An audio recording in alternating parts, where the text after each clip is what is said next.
Perfect day, TGFM Nation! Once again, tell somebody, perfect day! Come on, tell somebody, sa katabi mo, sa kabila siya, you are perfect today. Come on. Yeah, and welcome to the Days of the Lord. Again, this series is brought to you by the TGFM Nation. Welcome to the tribe of Enoch.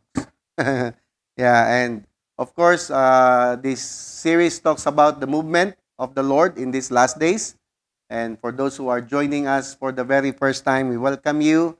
Just sit back and for the 30 minutes, we can let you be aware and at the same time prepare for what's ahead of us. This is actually the goal of this series. We are sharing to you what's going around and what's happening nowadays. So again, TGFM, we want to participate in this end times movement of God, especially for us, His people. Especially sa mga Pilipino.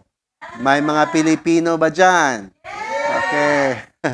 Yeah, we don't want you to stay the same. We don't want to stay the same. And again, of course, we don't want to be deceived continuously, no? And being taken advantage by or mataken advantage tayo ng mga corrupt and controlling system that we have today. And we don't want to be consumed also by this so-called manipulative beast system. So this is the goal of our series, to keep you aware and beware and prepare at the same time to discover who we really are as a nation, as an individual, not only an individual, not only as a church, as an ecclesia, but also as a nation. Tingnan mo yung katabi mo. Hindi mo kilala yan. Last week, di ba, that we have talked about that we are hybrid. Tingnan mong tapad, you are hybrid. Come on. Okay, so again, it's because we don't want you to be part of the casualties in these last days. Marami ng casualties, huwag ka nang sumama. Okay? We want to be the revolutionaries that makes a difference in these end times, especially tayo na mga Pilipino. We are not afraid of China. Okay? Bago lang nag-release ng na we need to be aware that China is releasing a rocket launch. And may mga paranoid din kasi ng mga tao na magpo-post. It's just launching, testing of rocket launch. Yung iba ang iniisip nila na i-rocket launch na tayo.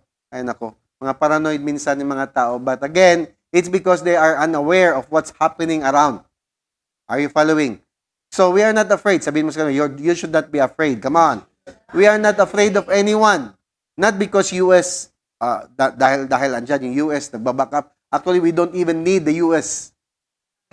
Sorry to say that. Kung may mga Amerikano, sorry, we don't need you. Yeah. So we are not afraid of whoever, whatever, whatsoever, scheming schemes or whatever agendas of the beast or any wickedness around us. If we only knew who we really are, then you can be so secured and confident. Dili ka kinahanglan, hindi mo kailangan maging paranoid, maging whatever. So if only all Filipinos knew who we are, then we can stand all together united and fulfill the prophecy about us in these last days. Kasi nakasulat po tayo sa Biblia. As Pilipino, dapat malaman mo na meron tayong, anyway. Okay, so I'd like to start with the scriptures from the book of Proverbs. Okay, para maintindihan niyo talaga yung purpose, bakit kung merong anong meron tayo around us. In Proverbs 16 verse 4, King Solomon says that the Lord has made all for Himself. Can you say it with me? All. All for Himself. So si Lord daw, ginawa niya ang lahat, okay, has made everything for Himself. Kung sabihin all, ibig sabihin lahat. Okay? So, it says here, even the wicked for the day of destruction, or for the wicked, or for the day, or even for the day, or even the wicked for the day of doom. Now, the day of doom is the day of His vengeance. The day of doom mentioned in the scriptures is the day of His vengeance. It's the day of the Lord. So the Lord has made all. And that means all And that only means He made everything for a reason. Walang nag-i-exist na walang purpose. And that includes you. That even includes the wicked. So, imagine this, no? That even the wicked, yung existence nila for the day of destruction, it's actually the Lord prepared them. Si Lord ang nag-prepare sa kanila. So, meaning, you cannot pray to get rid of wickedness. Kasi si Lord mismo ang nag-prepare for the day of destruction. So, dahil ang day of destruction is coming, kailangan ni Lord mag-prepare ng mga wicked. Are you there? Nandiyan niyo ba ako? Or this sounds a bit confusing to you? So, listen to me. Kung maintindihan mo yung perspective ng Lord that everything happens for a reason, walang nangyayari o walang nag-i-exist, even if how wicked it is, without a reason. So, babaguhin na natin yung prayer natin. You cannot pray for the wickedness to stop. They exist, the wickedness exists for the day of destruction. So, si Lord nag-prepare ng destruction. So, sino naman ang i-distract niya kung walang wicked? No. Alangan naman niya, i-distract niya yung mga righteous. Hindi naman, takaroon ko din mo tapat, tingnan mo yung katabi mo. Hindi pwede. Right? So we are just making sure that you are not one of them. We are sharing this kasi ayaw namin na maging part ka doon na masali sa destruction. Okay? Are you there? So we can only pray. Let this wickedness not affect our life. Yan lang ang gusto natin mangyari. And this is why Simbalay is very important.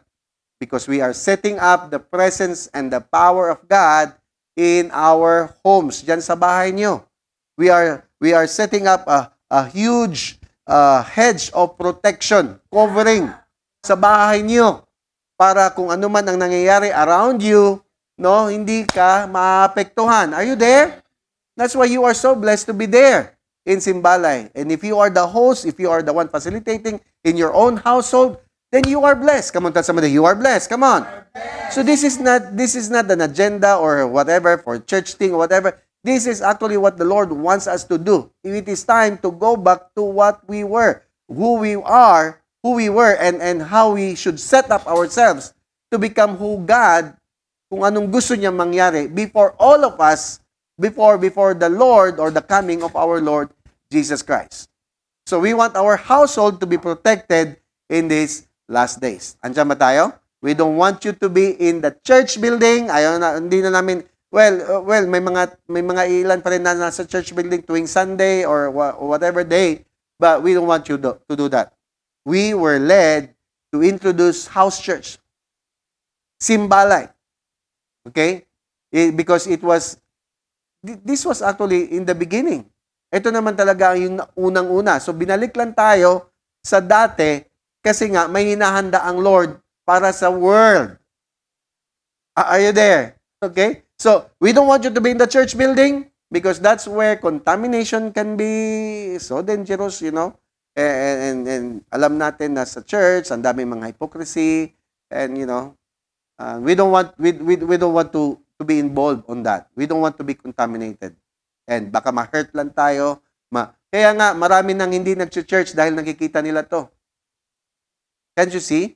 May mga ilan, bakit ayaw nila mag-church? Kasi nga, they felt the church is hypocrites.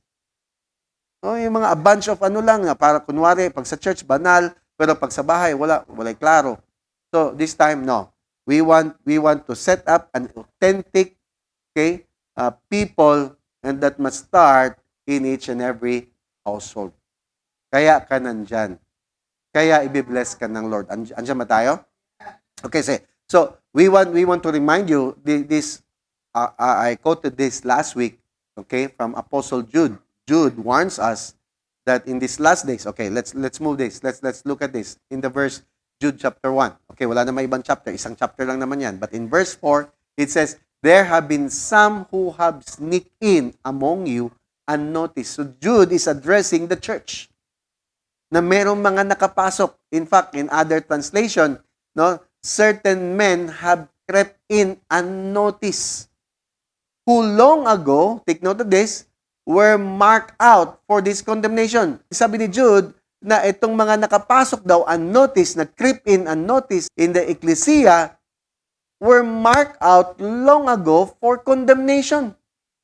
So tama yung sinabi ni King Solomon, na even in the day of destruction, wicked was prepared for the day of doom. Kasi may na mga naka-mark out na talaga. Tingnan mo yung katabi mo. Wala, hindi yan. Kasi kung naka-mark out yan, wala yan dyan. So, ibig sabihin, may mga tao talaga na markado and they are already doomed, destined, rather, for destruction. And we don't want that to happen to anyone, especially to the Filipinos. Nandiyan ba tayo? Kasi sabi dito, they are ungodly people whose judgment was prophesied in Scripture long time ago. So, nakisulat na itong mga to. I mean, you should not be surprised that there are wickedness, the wicked people are ungodly people around you, kasi nga, andyan talaga sila. Na-prophesy na yan long time ago, and they are doomed to destruction. So it would be only sad to see if these people are your friend, probably, or associates, but may mga tao na talaga na doomed. They are already doomed. They are already destined for destruction. Ito mga tao na mahirap na magbago. Ganyan na talaga sila. Kaya tanggapin na natin to. Are you following? Because or else, tanongin niyo ko, ano? May sali ka. Kaya nga si Lord sinasabi niya talaga, in these last days, do not be deceived. Are you there?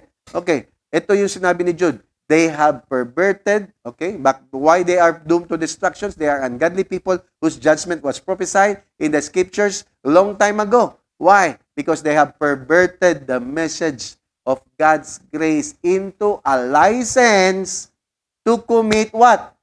Immorality. So, imagine mo, gagamitin nila yung grace ng Lord.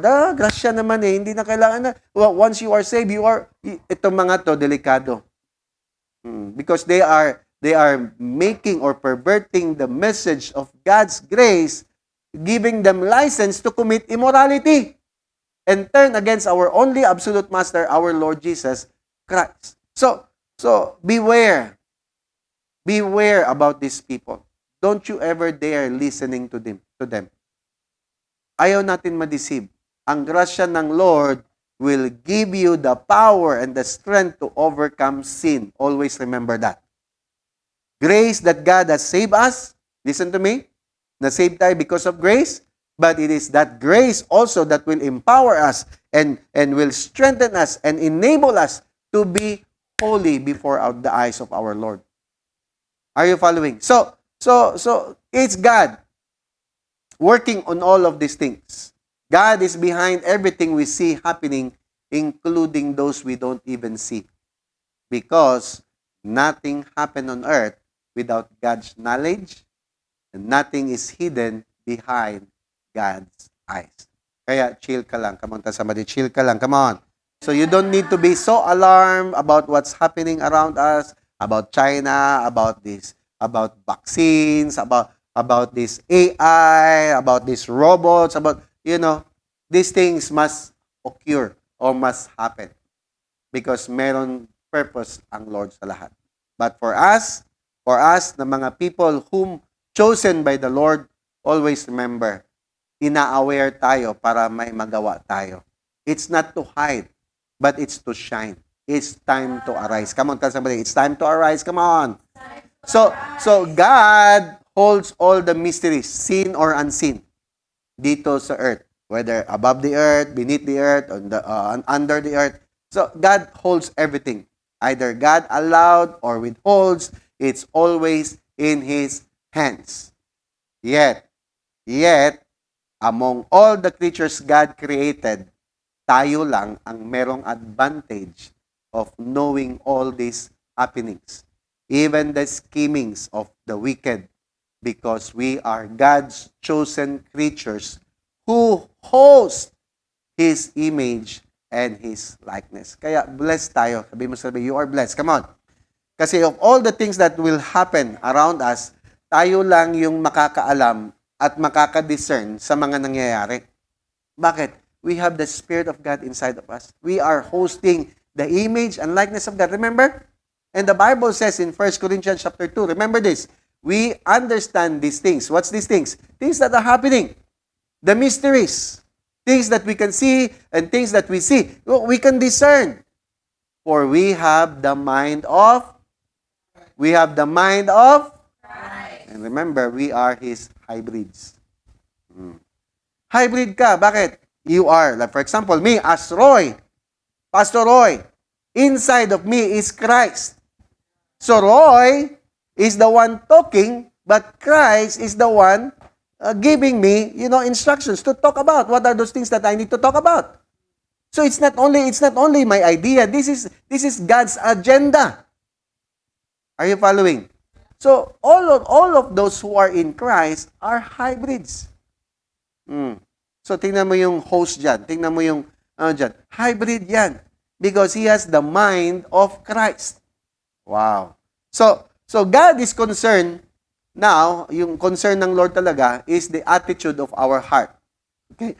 Rather than our social or academic standing, kung ano man, sino ka man, He's not concerned with your bank account or whatever, how much balance you have, or anong height mo, anong weight mo, kung anong suot style mo, no, or color in your eyes or your hair. No, yung concern ng Lord talaga, ang concern niya is your progress towards becoming who you should be, because there will always be challenges and dangers or perils in our pursuit, especially in discovering our purpose.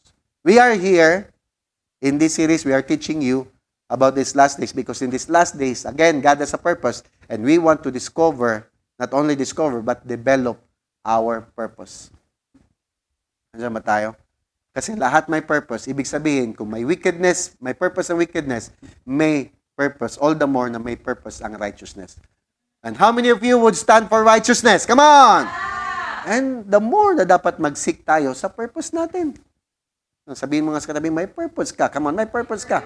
That's the concern of our Lord. Kaya ayusin natin yung heart natin. I-position natin ng tama. No, so regardless kung anong social status mo, kung anong academic standing mo, PhD, DDD, whatever, we don't care. Because God cares about your life, about your purpose. Okay? So we don't care about how much balance you have in your bank account, kung anong height mo, anong weight mo. I mean, again, it's about your purpose, because God is the author of purpose. Andiyan ba tayo? And ang pinaka-danger natin dito na encounter is when you remain ignorant. When you stay the same, then you are just saying, I don't want to grow. And ang problem nito, tanungin niyo ako ano, may mga tao kasi as if they think that they have arrived. Parang eto na. No. Habang buhay ka, dapat mag-grow ka pa. Grow in what? Yung iba sa atin, hindi na tayo pwede mag-grow in height. Ang pinakamadali is grow in weight. But it's not healthy to grow in weight. Okay? But I believe pinakamabilis at pinaka-effective is to grow in the knowledge about who God is.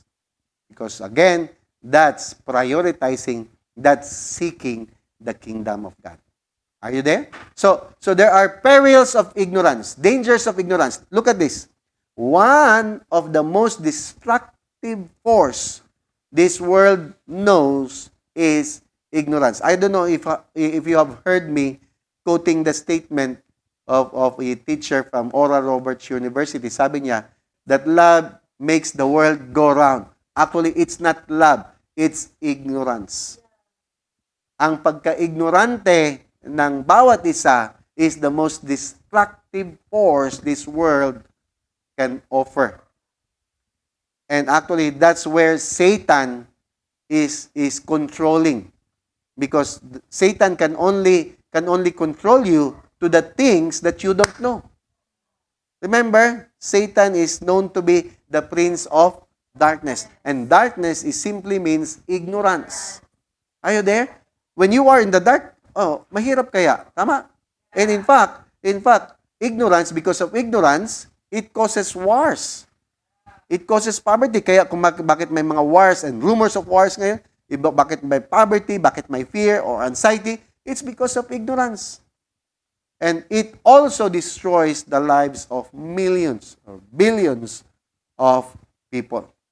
In fact, deadlier than Satan or any force of evil is actually ignorance.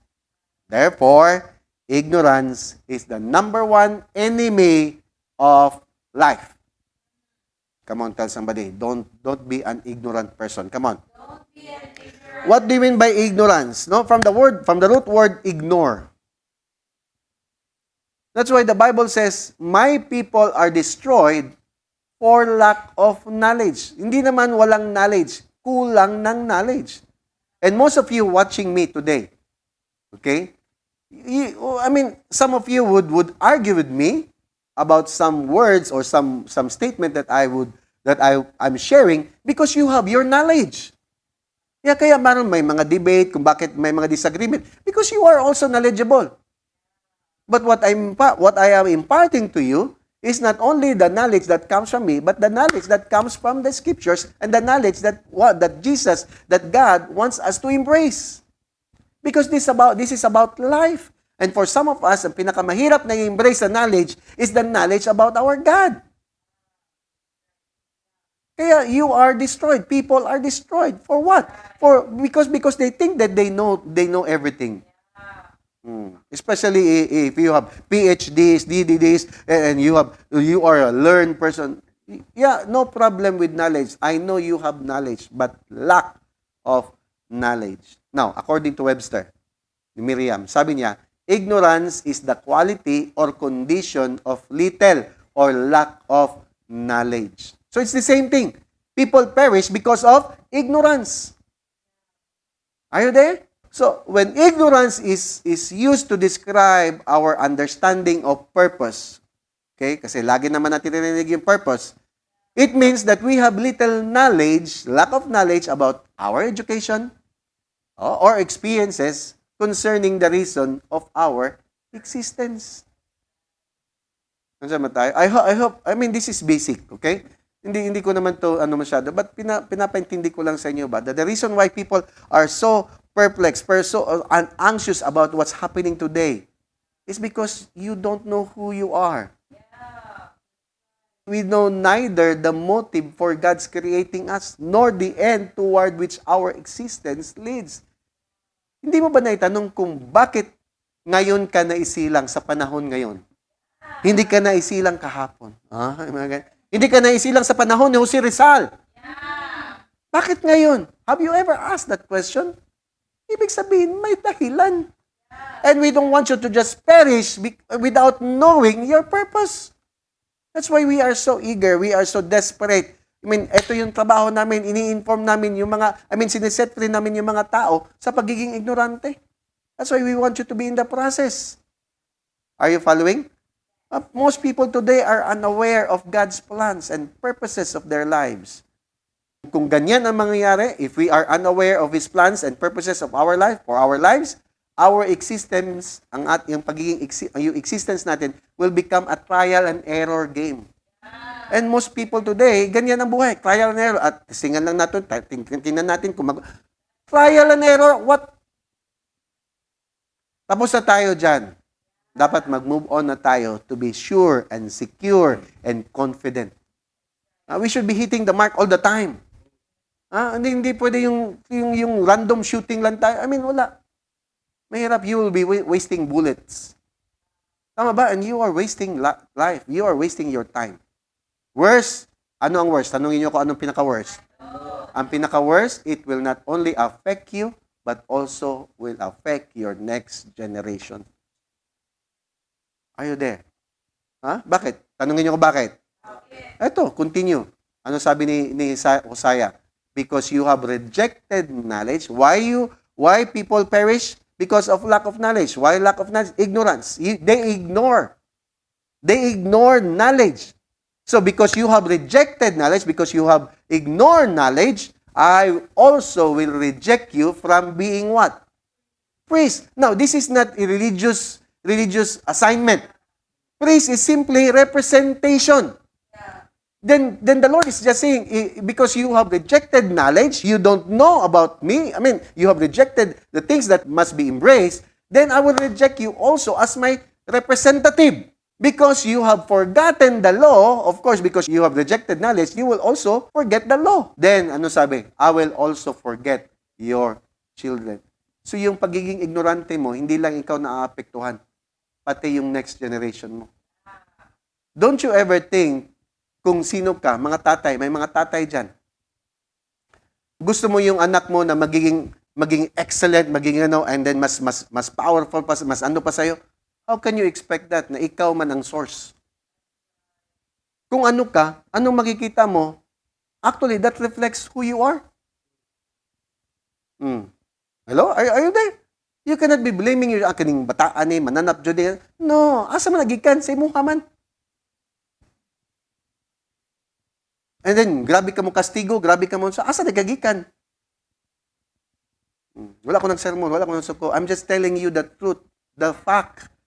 The crazy parents today, they are assuming or they demand so much to their children, yet they themselves are ignorant. Kaya ang ginagawa nyo, pa-eskwela na lang sa mga anong eskwelahan na just to set yourself free from obligations and responsibilities. Anyway, I'm a parent too. I can understand. That's why we manage to grow in understanding and knowledge because, I have 7 boys. And I don't want all my boys to just perish because the parents are ignorant. Andiyan ba tayo? Hello, are you there? So, this is to inform everyone. This is not religion. Religion will never talk about these things. And this is reality. Andiyan ba tayo? This is reality. Remember, in the book of Revelation, paulit-ulit ko sinasabi to, Jesus had washed us from our sins in His own blood. Remember? And has made us what? Kings and priests. Kaya nga dineclare natin na you are hybrid because you are not only kings but also priests to His God and Father. Okay, let's look at sa Filipino. Para matauhan ka konti. Filipino ba yung katabi mo? Tingnan mo nga yung word na Filipino. Himay-himay natin. Pili. Pino. Pili, Pino. Para malaman mo, pili. Ano ibig sabihin ng pili? Pinili ka. Chosen. Pino, what do you mean Pino? Pino is crushed, meaning been purified. Hello? Ikaw yan. Sabihin mo nga sa katabi mo, ikaw yan. Ha? You are chosen to be purified. The reason why you exist as a Filipino this time, in this generation, dahil pinipili tayo. Yung iba sa inyo, parang, okay lang. Okay lang. Sooner or later, these things that I've shared will matter to you. I'm just sharing to you, I'm just putting up seeds, I'm planting seeds in your heart, and sooner or later, you will realize, ito nga pala talaga sinasabi ng pastor. Are you there? So you cannot just take light about who you are, about our identity, not just as an individual, not just as a family, not just as a community or a nation. Meron tayong purpose more than that. That's what we are going to discover sooner or later. Inihimay-himay natin to. Kaya, yung 1 Peter chapter 2, verse 9, if you remember, okay? Ito yung sabi ko sa inyo last week na, ayusin natin. Ito yun. Because you are a chosen generation. Pinili ka. A royal priesthood. Grabe. A holy nation. Pinipino ka. On special possession, on special people, that you may proclaim the praises of Him who called you out of darkness. Darkness means what? Ignorance. Who called you out of ignorance into His marvelous knowledge. Light simply means knowledge, revelation, understanding. So God took you out of ignorance. The reason why you are here in Simbalay, it may be your first time, second time, third time. It is God who took you out from that ignorant life. And God wants you to be in His light, okay, so that you will understand better about who you really are. Then you can properly function and fulfill your assignment in this last generation. Are you following? So sabihin mo sa katabi, you are chosen. Come on. Ngunit sa kabila, sabi mo, Pilipino ka pala talaga, ha? Pinipili na Pinoy, ha? Ibang klase. Anyway, so next week, we will continue to talk about this. Kasi I want to highlight next week about things that must be done, okay, in order for us to function properly and behave properly in these last days. Amen? But remember, you are a Filipino. Amen? Sa mga foreigners, you have the blood of Filipino. Okay, hindi aksidente, we are connected, all of us. So it's not only as a nation, as a tribe, but in Christ, all of us are chosen. In Christ, all of us are priests and kings because Jesus has washed us, cleansed us by His blood. Amen? Let me pray. Father, we thank you and praise you, Lord, for another time of impartation, another time of, Lord, giving them understanding about who they are, O God. Salamat that every eyes are now being opened to see the reality of our existence, that nothing comes, Lord, without reason. Everything has a purpose. And Lord, I pray continuously that each and every household, Lord, representing here today, I pray that the hedge of protection, Lord, will become a strong tower for every family members, O God. That they will always be preserved and protected no matter what. Even declaring, O God, provision for what they need as they continue to seek your kingdom. So thank you so much, O God, as you bless every household members, every family represented here in the mighty name of Yeshua. Salamat, Lord. As I declare the priestly blessing, Evareka Yahuba Adonai, Bayesha Mareka. The Lord bless you and keep you. The Lord makes His face shine upon you and be gracious to you. The Lord turn His face towards you and give you shalom. Nothing is lacking, nothing is missing, nothing is broken. All is well. The whole week, your whole week, I declare, blessed. And every works of your hands is also blessed, will also be blessed. Amen? Amen. Shalom, shalom, everyone. Enjoy the rest of your day.